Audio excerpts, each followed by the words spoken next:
Bonjour, nous allons corriger les exercices d'application par rapport à la notion de proportionnalité en troisième. Alors, commençons par l'application 1.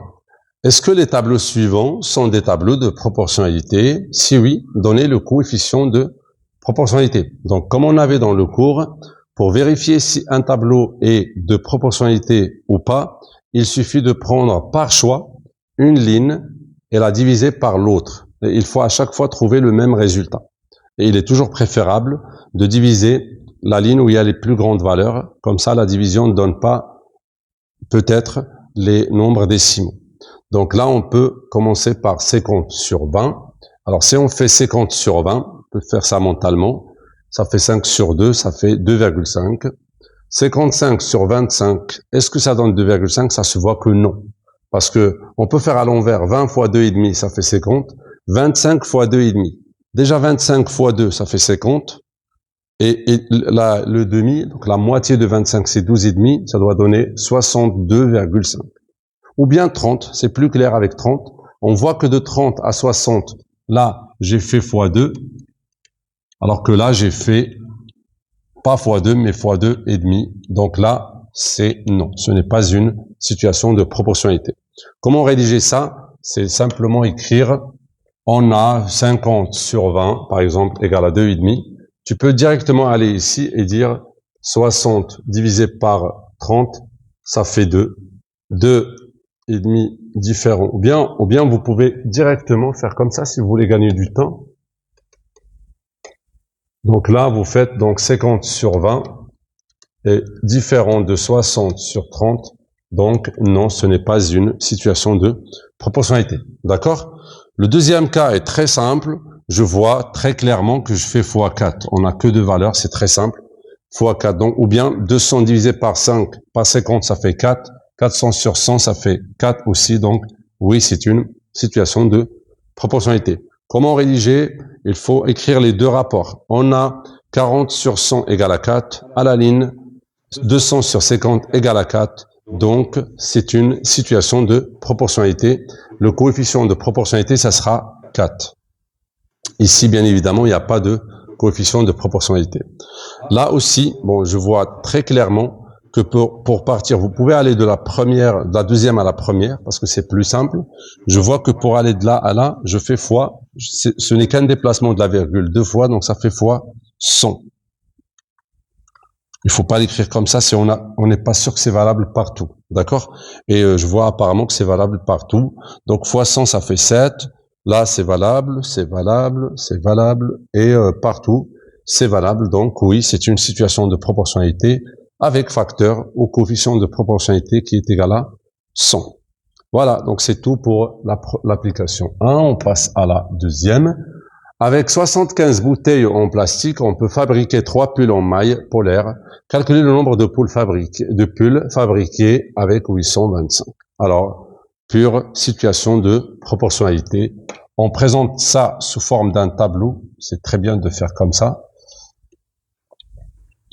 Alors, pour 75 bouteilles, on peut fabriquer 3 pulls.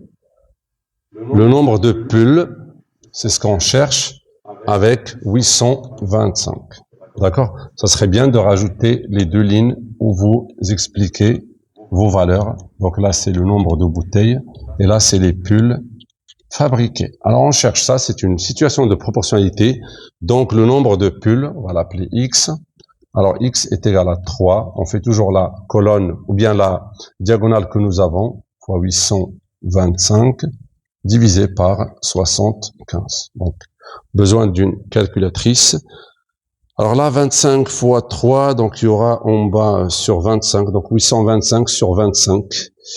Alors, 825 sur 25, dans chaque 100, j'ai 4,25. Donc 4 fois 8, ça sera 32. Je pense que c'est 33. On vérifie rapidement. Est-ce que 33 fois, alors si on fait, oui, c'est ça. Donc c'est 33. On va juste nous assurer de ça quand même. Donc 825.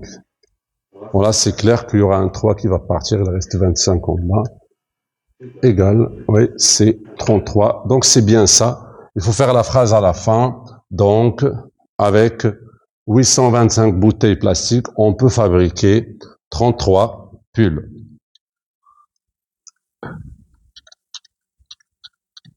Voilà. Allez, passons à l'application 3. Un article, là c'est un peu de pourcentage, un article qui était affiché à 100, d'accord? Alors il était vendu 100 €, maintenant il est vendu 125. Donc c'est après quelle réduction? Ou bien après quelle augmentation? D'accord? Il est affiché 100 et vendu. Donc le pourcentage de hausse ou le pourcentage de hausse ou d'augmentation. Qu'est-ce qu'on va faire? Donc, combien on a rajouté? Donc, c'est très important, ce pourcentage. On avait 100, ça devient 125. Donc, de combien en euros on a augmenté le prix? C'est de 25. Donc, on fait le nouveau prix moins l'ancien. Ça donnera les 25. Et on divise 25 par rapport, c'est ça le partiel. On a dit qu'un pourcentage, c'est le peu sur le tout. Alors, le tout, c'était 100. Et tu rajoutes 25, donc tu as rajouté 25 par rapport à 100. Donc c'est la différence sur 100, et bien sûr il faut faire fois 100 pour avoir en pourcentage. Alors ça sera 25 sur 100 fois 100, bon c'est 25 directement avec la notation pour 100. D'accord, c'est 25%. Et ça se voit, 25 c'est le quart en fait. Le quart, alors si le quart de 100 c'est 25, plus le prix original, ça va faire les 125. Donc, rappelez-vous de ça, un taux, si vous voulez, d'augmentation, ou bien un taux en général d'évolution. Lorsqu'on dit évolution, c'est soit augmentation, soit diminution. Un taux d'évolution, c'est toujours la valeur finale moins la valeur initiale sur la valeur initiale fois 100. C'est une formule très importante à retenir. D'accord? On va faire de même pour un article qui était affiché à 125. Maintenant, c'est à l'envers. Vous allez me dire, c'est peut-être moins 25% aussi, pas forcément. Alors, pour que 125 devienne 100, qu'est-ce qu'on va faire? On va donc faire la valeur finale 100, moins la valeur initiale 125, bon, ça va faire moins. C'est pas grave, le moins va venir exprimer la baisse. Donc c'est pas grave de dire moins. Donc ça va faire 100 moins 125 divisé par quoi? Là, il faut faire attention, c'est divisé par 125 parce que maintenant le prix initial c'est 125 et ça fois 100, ça va faire 25 ou moins 25 comme vous voulez. Vous gardez moins 25 sur 125. Une petite simplification, en bas c'est 25 fois 5. Alors ça, le 25 va partir, il reste moins 1 sur 5. Et ça, alors excusez-moi, j'ai oublié fois 100. Je peux l'enlever ici, après je rajoute. Donc ça c'est moins 20, moins 0,20. Alors le fois 100, ça va faire moins 20%. Alors il s'agit d'une baisse de 20%. Donc il faut bien faire attention, c'est ça qui est un peu particulier avec les pourcentages. Alors partir de 100 à 125, on a augmenté de 25%. Mais revenir en arrière, c'est pas une baisse de 125 ou de 25, c'est une baisse de 20%.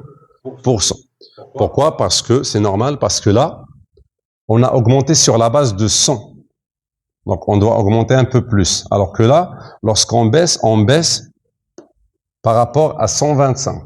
Donc il faut baisser parce que c'est comme si les 20% de 125 sont équivalentes aux 25% de 100. D'accord? Voilà, donc c'est fini pour l'application 3. Passons à la 4e. Le prix des places de théâtre au parterre est de 34 et au balcon de 12. D'accord? Ces prix augmentent de 8%. Calculez les nouveaux prix. Alors encore la même chose. J'ai un prix de 34 €.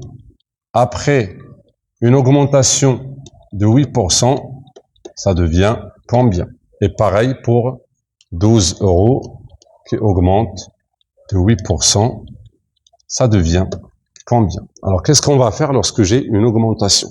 Donc, soit vous raisonnez basiquement et simplement en disant, augmentation de 8%, ça veut dire, je vais garder déjà le prix initial qui est de 34 et je vais rajouter combien? Je vais rajouter 8% de 34. D'accord?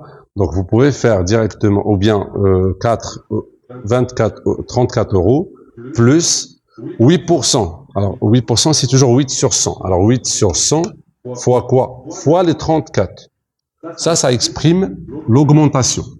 Voilà le prix initial plus 8% de 34. Et ça revient à dire, c'est 34 facteurs. Si on fait une factorisation, là, il reste un 1 plus 8 sur 100 qui est de 0,8. Et c'est ce que je vous ai déjà dit. Faites directement le prix fois, 8 sur 100, c'est 0,08. Alors, c'est le prix initial. Lorsque j'ai une augmentation, on a dit que c'est équivalent à la multiplication fois 1, l'augmentation. Ça sera 1,08. C'est le pourcentage, mais en décimale. 8%, c'est 0,08. Donc, 34 fois 1, 0,8. Le 1, il est important, c'est lui qui garde la valeur initiale, et ça, c'est le plus. D'accord? Et on donne le résultat. On fera les calculs par la suite. Et là, directement, on va appliquer cette règle. C'est le prix initial fois 1,08 puisqu'on a fait une augmentation de 8%. Donc, on fait les calculs rapidement à la calculatrice. Donc, 34 fois, 34 fois 1,08, ça fait 36, 72.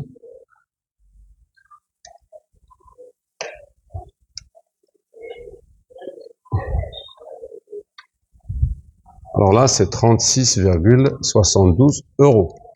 Et 12, de la même façon, voilà.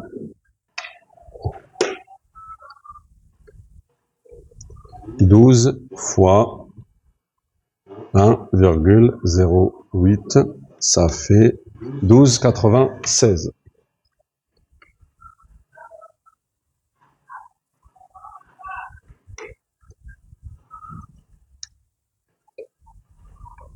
Alors ici, c'est 12,96 euros. Alors, c'est logique. J'ai un prix de 34 qui devient 36,72. C'est toujours bien de vérifier la vraisemblance de nos résultats. Est-ce que c'est logique? La logique aussi. C'est une augmentation de 8%, c'est pas trop quand même. Donc, ça augmente un petit peu. Et comme 12 est déjà un prix qui est plus bas par rapport à ça, ça augmente d'un petit peu. Voilà, de 96 centimes. Voilà, passons à la dernière application. Un objet, après avoir subi une réduction de 12%, coûte 48,4. Maintenant, quelle est la différence avec l'exercice précédent? C'est que on a le prix final. Le prix final, c'est de 48,4 euros. Mais on ne sait pas le prix initial et on sait qu'on a réduit. On a fait moins 12%. D'accord? Alors, si on appelle ça le prix X, le prix initial s'appelle X. Qu'est-ce qu'on a fait à X pour devenir ça? On a fait X fois quoi? Ben, c'est fois, on fait, lorsqu'on a réduction, on a dit qu'on fait fois 1 moins. Donc, X fois 1 moins le pourcentage qui est de 12%, ça doit nous donner 48,4. On a bien compris que le prix initial, ou bien l'article, était plus cher, parce qu'on a fait une réduction. Donc, on doit trouver un nombre plus grand que 48,4. Je répète, le prix initial qui était plus cher, on a fait fois 1 moins quelque chose, moins le pourcentage, pour avoir le prix, le prix réduit. Donc, ça revient à, alors, 1 moins 12, donc ça sera 0,12, et 1 moins 0,12, alors si vous voulez, je fais le détail, 1 moins 0,12, je refais l'égalité. 1 moins 0,2, c'est 0,88. Ça sera 0,88. On préfère toujours commencer par ça et garder la lettre pour après. Et donc, X c'est 48,4 divisé par 0,88. On calcule ça. Donc 48,4 divisé par 0,88 et ça donne 55.